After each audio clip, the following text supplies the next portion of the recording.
पेशा की क्यों जरूरी है झारखंड के लिए? पेशा को और पंचायत को दोनों एक नजरिए से क्यों देखा जा रहा है? क्योंकि पंचायत राज्य सरकार के अंतर्गत है, लेकिन पेशा कानून सेंट्रल का अंतर्गत है। चुनाव में नई सरकार आगे शपथ ले लिया, कई कैबिनेट की मीटिंग हुई, लेकिन पेशा पे कोई चर्चा नहीं हुई। ये बड़ा विसंगति है, बड़ा विडंबना है। छत्तीसगढ़ का 2021 का मॉडल को झारखंड में लागू होना चाहिए पेशा कानून। भूमि अधिग्रहण का कि जब तक 5वें अनुसूची के अंतर्गत ग्राम सभा सर्वसम्मत से जमीन अधिग्रहण करने का एक्विजिशन का पावर डीसी को नहीं है, अभी ग्राम सभा को है। डीसी जिला का डीसी को अधिग्रहण था, लैंड एक्विजिशन एक्ट में डीसी को पावर है, लेकिन पेशा कानून में डीसी का पावर को आउट करके ग्राम सभा को दे दिया।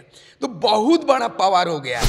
अडानी हो, अंबानी हो, टाटा हो, रिन्यूअल हो, जमीन का मामला आप सीधे सीएनटी एक्ट, एसपीटी एक्ट जमीन ग्राम सभा को मिलेगा। बालू घाट का उसका संचालन वो करेंगे।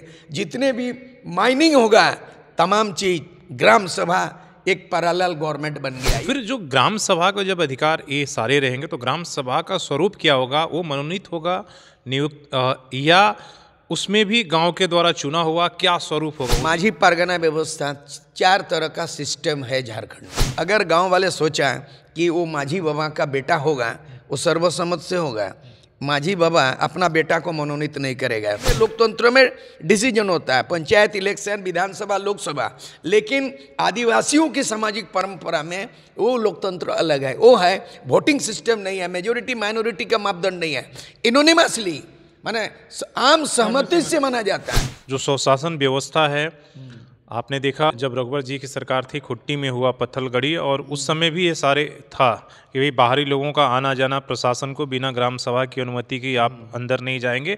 मतलब एक प्रशासन के साथ टकराव की स्थिति पैदा हो गई थी। 5वें अनुसूची को बहुत ज़्यादा पावर भी मत समझिए आप कि आप संविधान के दायरे में आप हैं, आपका गांव कोई भी आ सकता है, जा सकता है, लेकिन आपका जो है ना, जो हस्तक्षेप करना, इंटरफेयर करना, ये आप वीडियो का भी नहीं चलेगा, डीसी का भी नहीं। हेमंत सोरेन एक आदिवासी जनभावना के मुख्यमंत्री हैं और उन्हें पूरे चुनाव में दोबारा रिपीट होने में भी ये कहा गया कि भाई आदिवासी समाज, तो फिर पेशा लागू होने में दिक्कत सरकार को कहाँ पड़ रही है जो कि सरकार या सिस्टम नहीं लागू कर पाया या नहीं करना चाहिए? नमस्कार, सोशल संवाद में स्वागत है। मैं शशिभूषण और आज हमारे साथ झारखंड के बुद्धिजीवी, झारखंड आंदोलनकारी सूर्य सिंह बेसरा हैं।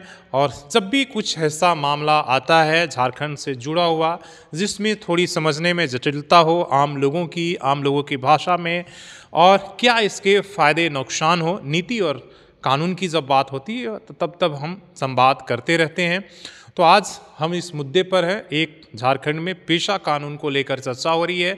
चर्चा इसलिए है कि हाई कोर्ट ने जुलाई में निर्देश दिया था कि पेशा कानून को 2 महीने के अंदर लागू किया जाए। वो समय एक तरीके से निकल गया। इस पर गवर्नर का भी बयान आया था, राज्यपाल का भी।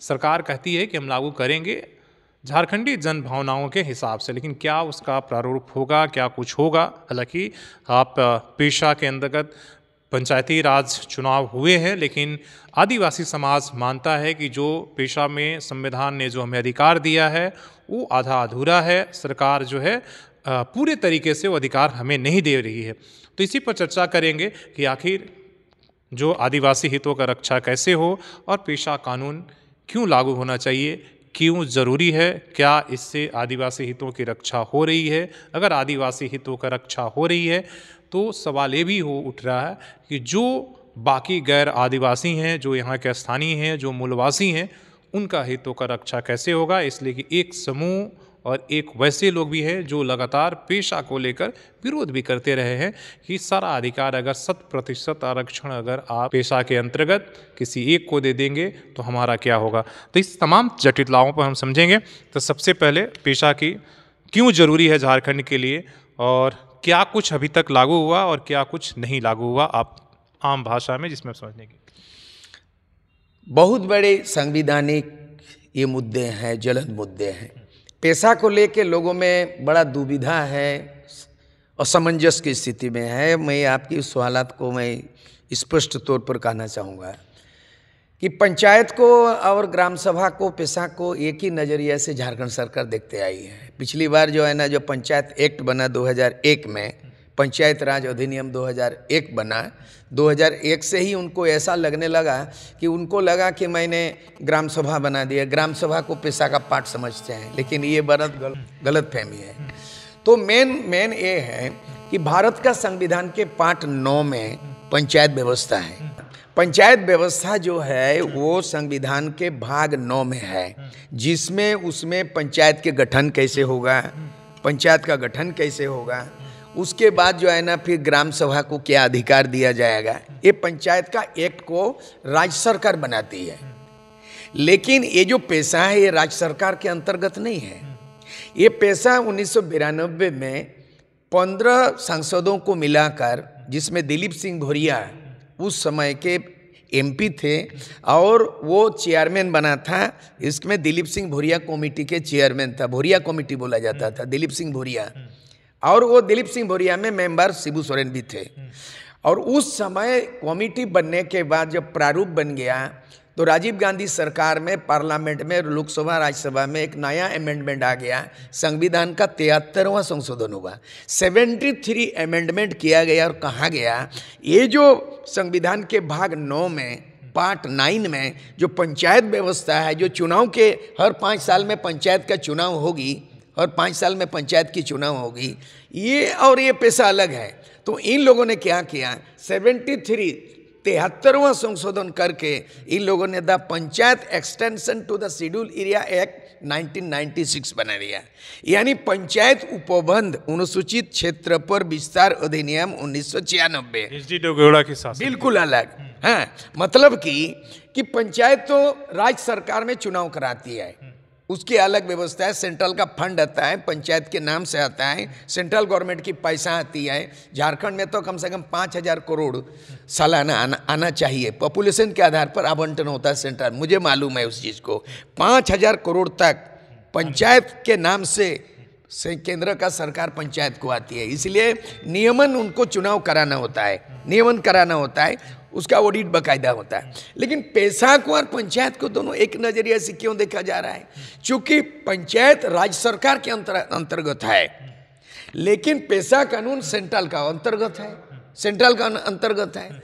ये कहा गया था 1996 में कि कहाँ कहाँ लागू होगा। तो भारत देश के अंदर में आदिवासी 2 क्षेत्र में बांटा गया, एक 5th शेड्यूल 5वें अनुसूची क्षेत्र, एक 6th शेड्यूल 6वीं अनुसूची। 6वीं अनुसूची को नॉर्थ ईस्ट पूर्वोत्तर राज्यों आसाम, मणिपुर, त्रिपुरा, नागालैंड में किया गया, जिसमें 50% से ज़्यादा आदिवासी पॉपुलेशन है, उसमें 6वीं अनुसूची किया गया। वो बहुत ज़्यादा पावर है। और वो 6वीं अनुसूची सीधे राज्यपाल के अंतर्गत नहीं है, देश के राष्ट्रपति के अंतर्गत उसका एडमिनिस्ट्रेशन चलता है, प्रशासन। 6th शेड्यूल में जहाँ तक 5वीं अनुसूची क्षेत्र जो है उसको डिमार्केट किया गया, उसको सीमांकन किया गया, चिन्हित किया गया। भारत देश में 10 राज्यों को चिन्हित किया गया। अभी फिलहाल 28 राज्य है भारत में, उनमें से 10 राज्यों में 5वीं अनुसूची है। झारखंड, जिसमें बंगाल 5वें में नहीं है, उड़ीसा है, छत्तीसगढ़ है, गुजरात है, इस तरह करके जो है ना, मध्य प्रदेश है, राजस्थान है, झारखंड है। तो 10 राज्यों में इसको लागू होना था। उसमें राष्ट्रपति KR नारायणन ने 2000 में, KR नारायण, मैं अध्ययन करता हूँ, 2000 में, सन 2000 में KR नारायणन राष्ट्रपति ने पूरे राष्ट्र को संबोधन करते हुए उन्होंने नोटिफिकेशन किया कि ग्राम सभा पंचायत से अलग है, 5वें अनुसूची में लागू करना है। 1 साल के अंदर में 96 से लेकर 97 तक राज्य सरकार को सेंट्रल का जो फॉर्मेट है कानून एक्ट का, उसके अनुरूप नियमावली बनाना है, कार्य संचालन नियमावली होता है, राज्य को बनाना था। लेकिन 96 के बाद बिहार में आया, बिहार ने नहीं बनाया, झारखंड बना 24 साल, झारखंड नहीं बनाया, मतलब मामला लंबित है। और इसी मामलों को लेकर के जनहित याचिका माननीय हाईकोर्ट, झारखंड हाईकोर्ट में दर्ज हुआ। 3-4 जनहित याचिका दर्ज हुई, PIL हुई, सबको इकट्ठा के साथ। पिछले 2 महीना पहले माननीय हाईकोर्ट ने निर्देश दिया है कि 2 महीना के अंदर में पेशा कानून को लागू करना है। इस बीच में चुनाव आ गया, चुनाव में नई सरकार आ गया, शपथ ले लिया, कई कैबिनेट की मीटिंग हुई, लेकिन पैसा पे कोई चर्चा नहीं हुई। ये बड़ा विसंगति है, बड़ा विडंबना है। वादा भी किया है मैं पैसा को लागू करूंगा।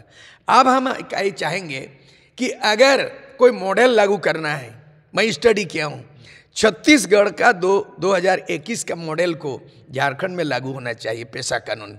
उन्होंने क्या बना दिया, मैं स्टडी किया। पैसा कानून के अंतर्गत जल, जंगल, जमीन अधिकार नहीं था।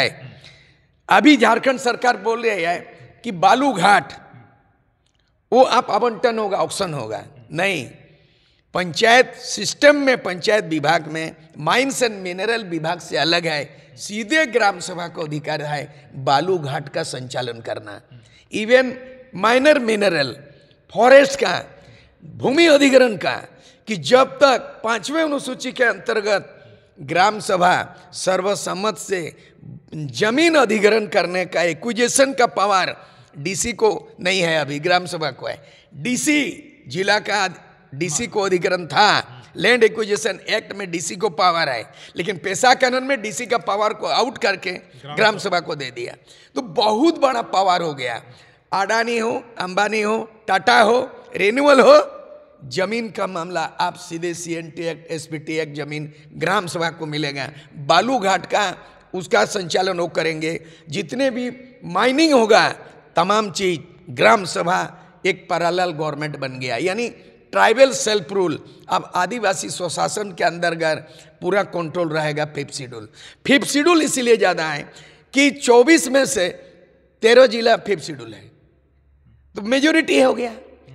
23 तो मेजोरिटी हो गया ना, 24 जिला, अब 13 जिला में फिफ्थ शेड्यूल होगा पैसा कानून। मतलब आदिवासी समाज व्यवस्था आप चलाएंगे झारखंड को, बहुत बड़ा मामला है। तो फिर पंचायत चुनाव नहीं होना, पंचायत चुनाव नहीं होना है, 13 लेकिन करा दिया। 2021 से पंचायत चुनाव करा दिया यहाँ पे। 2015 में कराया गया था, फिर 2001, हाँ, बाद में भी हुआ, अभी फिर ड्यूज है। मतलब कि ये अभी समझा ही नहीं, जानबूझकर गुमराह कर रहा है हेमंत सोरेन। कम से कम ये रघुवर दास सरकार के समय में भी पंचायत चुनाव हुआ, फिर इस बीच में कई चुनाव हुआ, 2000 के बाद चुनाव हुआ, 2021 में भी हुआ। पंचायत चुनाव होना ही नहीं है फिफ्थ शेड्यूल एरिया में, तो ये बात कौन कौन समझेगा। इसीलिए अभी लेटेस्ट मॉडल में अभी इसी सप्ताह सवाल ये है कि जैसे आपने कहा कि अगर फिफ्थ शेड्यूल और पेशा कानून लागू होता है तो जो जंगल जमीन और जो स्वशासन व्यवस्था हो वो लागू होनी चाहिए, पंचायत चुनाव नहीं होनी चाहिए। तो फिर जो ग्राम सभा का जब अधिकार ये सारे रहेंगे तो ग्राम सभा का स्वरूप क्या होगा? वो मनोनीत होगा, नियुक्त, या उसमें भी गांव के द्वारा चुना हुआ क्या स्वरूप होगा? बाप के बाद बेटा, बेटा के बाद नाती पोता, ऐसा नहीं होता है। ग्राम सभा का स्वरूप क्या हर साल माझी परगना व्यवस्था, 4 तरह का सिस्टम है झारखंड में। एक है माझी परगना संथाल व्यवस्था, संथाली जाति समाज में।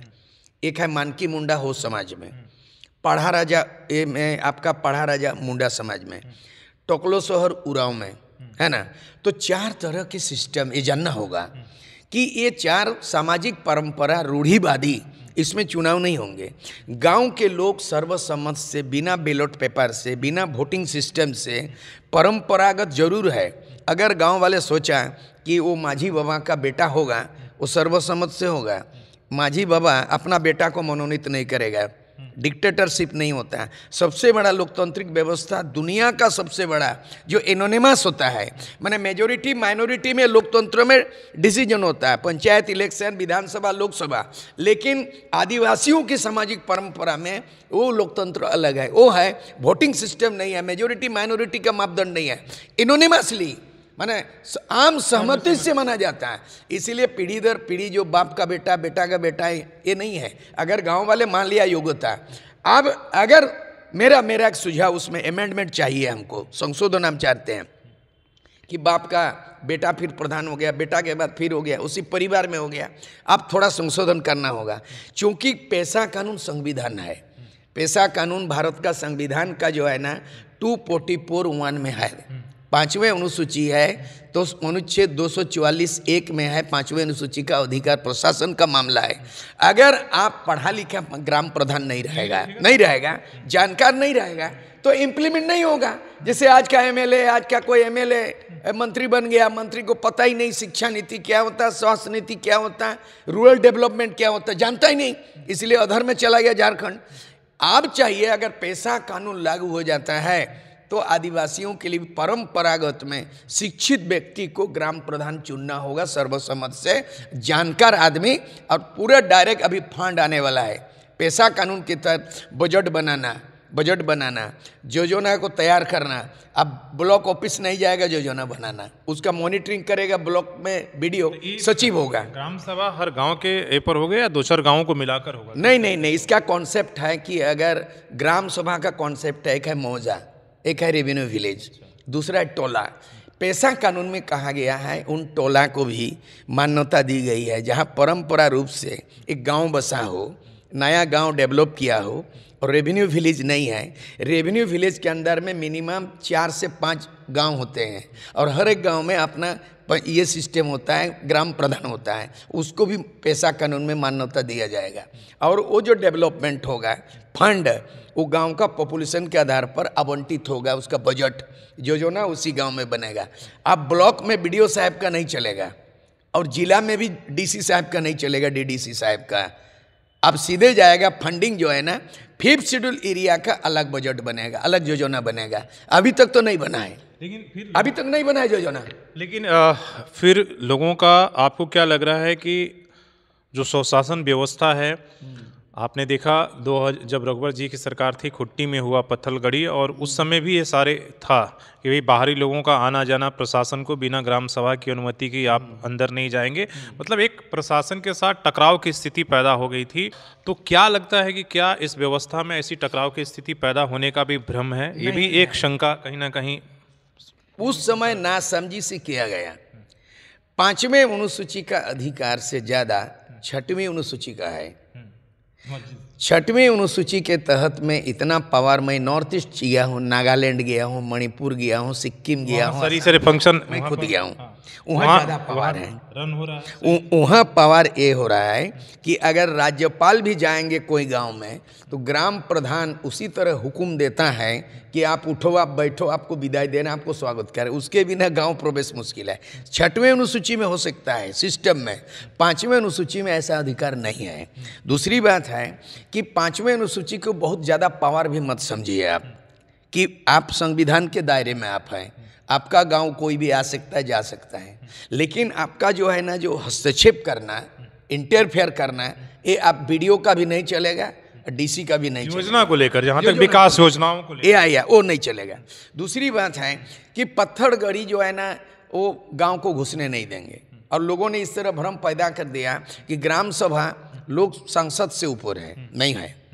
हमारा देश की लोकतांत्रिक व्यवस्था, उसी में 5वें अनुसूची भी, उसी में 6वें अनुसूची भी है, उसी में ट्राइबल स्टेट भी है, ठीक है, लोकसभा ने ही दिया। हाँ, तो ये संसद बड़ा है हमारा देश का जो संविधान जो परिचालना होता है वो संसद तय करता है संशोधन करने के लिए भी। साधारण परिस्थिति में संविधान भी संशोधन नहीं होता है, 2/3 मेजोरिटी होंगे और उसमें सहमति बनता है मेजोरिटी से, तब लोकसभा में, राज्यसभा में संविधान संशोधन का अधिकार मिलता है। इसीलिए ग्राम सभा सबसे ऊपर बोल के कॉन्फ्यूजन क्रिएट कर गए आदिवासी। लोकसभा ना विधानसभा सबसे बड़ा, सबसे ऊपर ग्राम सभा, ये नारे जो है अव्यवहारिक है, असंवैधानिक है। और पत्थलगड़ी के समय में रघुवर दास की सरकार में करीब 5000 से ज़्यादा लोगों को जेल में घुसाड़ दिया, केस कर दिया। केस करना भी गलत था। आप किन को पीट रहे हो, आप किन पर देशद्रोही मुकदमा कर रहे हो? नासमझी को दूर करना सरकार की काम है। सरकार का काम चैनल होता है। पंचायत चुनाव से एक तो बॉडी है, आप तो ग्राम सभा होगा तो एक नया बॉडी तैयार हो जाएगा। पहले तो सबसे नीचे इकाई पंचायत इकाई, तो फिर ब्लॉक लेवल, फिर जिला लेवल। मेरा सवाल है कि जब क्या पेशा पूरी तरीके से लागू होगा तो इन 13 जिलों में जहां शेड्यूल एरिया है, क्या पंचायत चुनाव नहीं होंगे, जिला परिषद का गठन नहीं होगा? नहीं, यहाँ जिला परिषद भी नहीं, और अगर जिला परिषद बनेगा तो इसमें पेशा में लिखा गया कि 6 शेड्यूल पैटर्न पे होंगे। जिला परिषद चुनाव होंगे उसमें लिखा गया है, लेकिन जिला परिषद में जब चुनाव होगा उसका जो चेयरमैन होंगे उनको एमएलए इक्विवेलेंट जिला परिषदों को अधिकार दिया जाएगा। उसको प्रशासनिक अधिकार अभी नहीं है। अभी जो पार्षद बना है ना, जिला परिषद गठन हुआ है ना, वो क्या है ना, उसका एक्स ऑफिसियो डीसी होंगे अभी, और 6 शेड्यूल का पेटार में काम होगा। ऐसे झारखंड में हुआ ही नहीं है।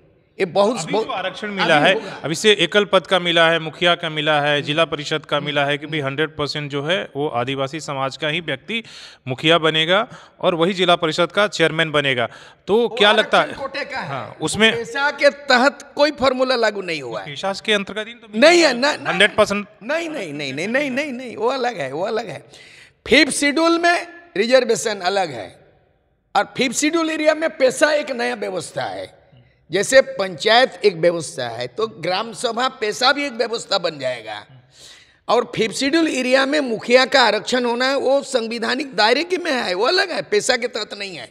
लोग इसी में समझ नहीं पाया कि पेशा और पंचायत और आरक्षण और एकल पद रिजर्व ये पेशा के तहत नहीं है। मेरा सवाल अब यहाँ से उठ रहा है, जो आपने कहा कि भाई हेमंत सोरेन एक आदिवासी जनभावना के मुख्यमंत्री हैं और उन्हें पूरे चुनाव में दोबारा रिपीट होने में भी ये कहा गया कि भाई आदिवासी समाज, तो फिर पेशा लागू होने में दिक्कत सरकार को कहाँ पड़ रही है जो कि सरकार या सिस्टम नहीं लागू कर पाया या नहीं करना चाहता है? ये केवल नाम के वास्ते आदिवासी, ये तो राज है, ये तो मानना पड़ेगा ट्राइबल स्टेट है। और ट्राइबल स्टेट में एक अपवाद स्वरूप रघुवर दास जब चीफ मिनिस्टर बन गए, तो जब चीफ मिनिस्टर रघुवर बन गया तो लोग आपत्ति किया, लेकिन मुख्यमंत्री 5 साल काम किया। मतलब यहाँ जो है ना, मुख्यमंत्री का पद रिजर्व नहीं है। अब उड़ीसा जो है ट्राइबल स्टेट नहीं है, लेकिन उड़ीसा में माझी साहब जो है, लखन माझी, छत्तीसगढ़ में भी है ना, छत्तीसगढ़ में भी जो है ना रिजर्व सीट मुख्यमंत्री नहीं था, वहाँ भी आदिवासी मुख्यमंत्री भी रिजर्वेशन नहीं नहीं, मुख्यमंत्री का पद जो आज जो दिखा जा रहा है, अर्जुन मुंडा बना, बाबूलाल मरांडी बने, मधु कोड़ा बने, शिबू सोरेन बने, उसका बेटा हेमंत सोरेन जो 4 बार चेयर कर रहा है मुख्यमंत्री, ये रिजर्व सीट नहीं है। और कोई जरूरी नहीं आदिवासी ही बनेगा, यहाँ महतो बन सकता है और यहाँ दूसरा कोई भी नॉन ट्राइबल जनरल बन सकता है, जो यहाँ का वोटर है, बासिंदा है, इलेक्टेड एमएलए बन सकता है, ये है। लेकिन लागू क्यों नहीं कर? नहीं, लेकिन लागू इसलिए नहीं कर रहा है, उनकी नीयत साफ नहीं, नीति साफ नहीं है, नीयत तो एकदम साफ नहीं है। ट्राइबल स्टेट के लिए अभी मैं इधर सुन रहा था कि भाई झारखंड में आदिवासी भाषा को लागू करने के लिए एक टीम बंगाल जाएगी। बंगाल जाओगे? तेरे यहाँ बंगाल के लोग आएगा, ऐसा मॉडल खुद बनाओ। तुम बोलेगा गुजरात जाएगा मॉडल देने के लिए, पंजाब जाएगा गेहूं का खेती करने के लिए, आंध्र प्रदेश जाएगा मैंने नहीं मछली पालने के लिए आंध्र प्रदेश जाओगे। तुम ऐसा क्यों मॉडल नहीं बनाते हो कि दूसरे राज्य के लोग, देश विदेश के लोग तुमको अमल करे, तुमको फॉलो करे, तेरा अंगीकृत करे? तो ये तुम एक भाषा को लागू करने के लिए, तुम भारत का संविधान में देख लो कि मातृभाषा में अनिवार्यता है, मातृभाषा में पठन पाठन, medium of instruction should be mother tongue, in primarily be compulsory. There is a provision in our Indian Constitution, Article 350A, 350 को में मातृभाषा में अनिवार्य जो है, और यही कारण है बंगाल में बांग्ला, उड़ीसा में उड़िया, आसाम। तो ये तुम क्यों लागू नहीं कर रहा? पहला तुम उसके लिए अध्ययन करने जाओगे। यहाँ तो इस पे भी बात है कि मातृभाषा कौन सी होगी, संताली होगी, होगा उल्चिक, मतलब जितने ये हैं, किसके आप कि कुड़माली होगा, किसका? सबका होगा। मातृभाषा में शिक्षा सबका होगा, उसमें लिखा गया है। उसमें आर्टिकल 345, 346, 347 किसी भी क्षेत्रीय भाषा को राजभाषा का दर्जा दे सकता है। और 2011 में 9 भाषा को द्वितीय भाषा नोटिफिकेशन राज्यपाल कर दिया है, लागू नहीं किया है। अब लागू क्यों नहीं किया? हम टीएससी मेंबर थे, बाबूलाल मरांडी 2000 में मुख्यमंत्री बना। टीएससी में हम लोग विद्वान लोग, डॉक्टर रामदयाल मुंडा, उसके बाद जो है ना आपका जो देवेंद्रनाथ चांपिया, सूर सिंह बेसरा, ये लोग जो है ना टीएससी मेंबर थे उस समय के समय, ट्राइबल एडवाइजरी काउंसिल। हम लोगों ने 9 जनजाति भाषा को 1 to 5 रिकमेंड किया, और उसके लिए 50 लाख रुपया हम लोगों ने। टीएससी इतना पावर था उस समय, बाबूलाल मरांडी के समय टीएससी पावर कितना है? उस समय चेयरमैन कौन थे? बाबूलाल मरांडी। वाइस चेयरमैन कौन थे? आदिवासी वेलफेयर मिनिस्टर। 15 गो ट्राइबल एमएलए, और नॉमिनेटेड सूर्य सिंह बेसरा, रामदयाल मुंडा जो हम लोग एमएलए नहीं थे, देवेंद्रनाथ चांपिया, विद्वान लोगों को बाबूलाल मरांडी ने सिलेक्ट किया था। और हम लोगों ने किया कि 5 जनजाति भाषा, संथाली, मुंडारी, हो, कुड़ुक और एक ये कोठा है, ये 5 जनजाति भाषा 1 to 5 तो किया, और किताब भी लिखा और किताब भी अप्रूवल कर दिया। 50 लाख का किताब छप गया। 2000 के बाद 2003 तक बाबूलाल मरांडी तक जनजाति भाषा का किताब सिलेबस तैयार हो गया। और आज के मुख्यमंत्री बोल रहा है, शिक्षा मंत्री बोल रहा है कि बंगाल अध्ययन के लिए जाएगा। मेरा सवाल है कि आज टीएससी के क्या झारखंड में हाल है, क्या हालात है? इसलिए कि आप टीएससी मेंबर रह चुके हैं, आदिवासी मामले पर जैसे आपने कहा कि पठन पाठन करते रहते हैं, आप करते हैं, तो आज झारखंड में टीएससी कितना कारगर है या उसको कितना अधिकार दिया गया है? काम कर रहा है, नहीं कर रहा है, क्या स्थिति है? बिल्कुल नहीं कर रहा है काम। टीएससी का मतलब है इंग्लिश में ट्राइबल एडवाइजरी काउंसिल, और हिंदी में बोला जाता है कि जनजातीय परामर्शदात्री परिषद। ये 5वें अनुसूचित शेड्यूल में है। इसका अधिकार क्षेत्र राज्यपाल के देखरेख में होता है। राज्यपाल जो होता है, राज्य के राज्यपाल, न सिर्फ राज्य के तमाम चीज़ पे विधि विधान बनाने, उनके बिना हस्ताक्षर का, उनके बिना अधिसूचना का विधानसभा सत्र चालू नहीं होता है। विधानसभा सत्र भी अवसान जो होता है, ब्रेक होता है, उनका नोटिस से होता है। और बहुमत की सरकार कोई भी विधेयक पारित करते हैं, एक्ट बनाने के लिए राज्यपाल साइन करता है। यही कारण है कि 1932 के खतियान 3 बार राज्यपाल ने लौटा दिया कि विधि सम्मत नहीं है, वो संवैधानिक है, पुनर्विचार करो। लेकिन 3 बार लौटा चुका, भी चुपचाप है हेमंत सोरेन। आपने कहा है कि यहाँ पर जो टीएससी कारगर क्यों नहीं है? टीएससी गवर्नर बनाते हैं, उसके अधिसूचना से होता है। लेकिन हाल के दिनों में जानता हूँ 2000 से 2003 तक मैं नॉमिनेटेड, गवर्नर द्वारा नॉमिनेटेड मैं टीएससी मेंबर थे। डॉक्टर रामदयाल मुंडा, देवेंद्रनाथ चांपिया और मैं, ऐसे सरीखे लोग 15 विधायकों के बीच में हम लोगों ने विद्वान के रूप से, बुद्धिजीवी के रूप से मुझे भी रखा गया था अलग से, और उसमें एमएलए, ट्राइबल एमएलए भी होता था उस समय।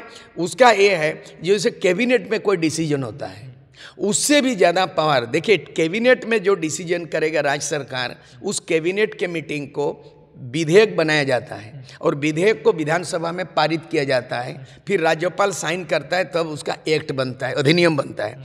टीएससी में क्या अधिकार है? टीएससी में जो निर्णय लेंगे राज्यपाल, अध्यादेश, कानून लागू हो जाता है, विधानसभा नहीं जाता। ये जानना होगा ना पढ़े लिखे लोगों को, ये जानता ही नहीं। 15 को एमएलए इसका नाम उसका नाम कर दिया, लेकिन जानता ही नहीं। ये विधानसभा में एक्ट नहीं बनेगा। टीएससी गवर्नर के अंडर में मुख्यमंत्री चेयरमैन होंगे। जो निर्णय होगा 15 को ट्राइबल एमएलए, वो सीधे जाएगा फाइल राज्यपाल के वहाँ, जहाँ साइन हो गया उसको बोला जाता है एकदम लागू हो जाएगा। वो अब विधेयक नहीं बनेगा। अभी क्या स्थिति? अभी मुख्यमंत्री चेयरमैन है? नहीं, कुछ नहीं किया है। दूसरी बात है, विगत सरकार हेमंत सोरेन ने टीएससी को क्या किया, विधानसभा में एक तो संकल्प प्रस्ताव जारी किया कि अब राज्यपाल के अधीन से नहीं रहेगा टीएससी। अब उस जगह में गवर्नर के जगह में मुख्यमंत्री होंगे।